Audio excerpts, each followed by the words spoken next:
Bueno, creo que la primera parte, no en el inicio, pero sí a raíz de los 20 minutos, 15-20 minutos, creo que hemos estado bien, hemos hecho el gol, hemos tenido ocasiones para poder hacer alguna más.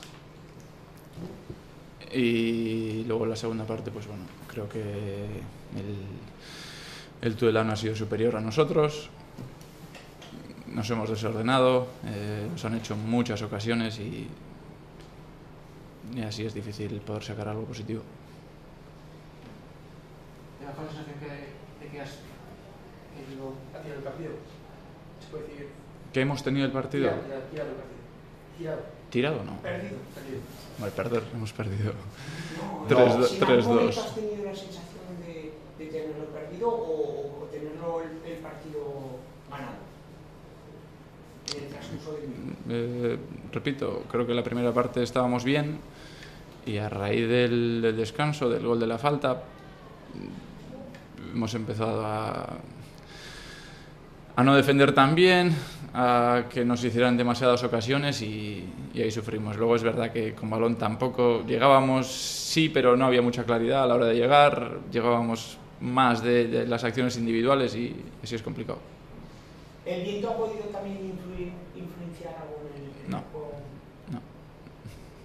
De todas formas, yo insisto, en la primera parte, al final, has tenido, estaba tu Tudelano prácticamente noqueado, las habéis tenido, las ocasiones muy claras, algunas, sobre todo de Asier Benito, no han entrado y al final, pues es lo que tiene el partido, la segunda vuelta, en la segunda parte, todo lo que os había favorecido se ha vuelto un poco en vuestra contra. Sí, pero bueno, creo que es mérito también del Tudelano, que bueno, a pesar de ir por debajo en el marcador, no han perdido la cara del partido. Y también de mérito nuestro, porque creo que estábamos haciendo las cosas bien, hemos intentado en el descanso corregir algunas cosas, pero se ha visto que la segunda parte no hemos estado nada bien. Yo creo que la clave, bajo mi punto de vista, ha estado que en la primera parte no habéis dejado hacer casi acciones de peligro al Tudelano, bien defendidas, bien presionadas, y esa presión que había habido en la primera parte, en esta segunda, casi no ha existido.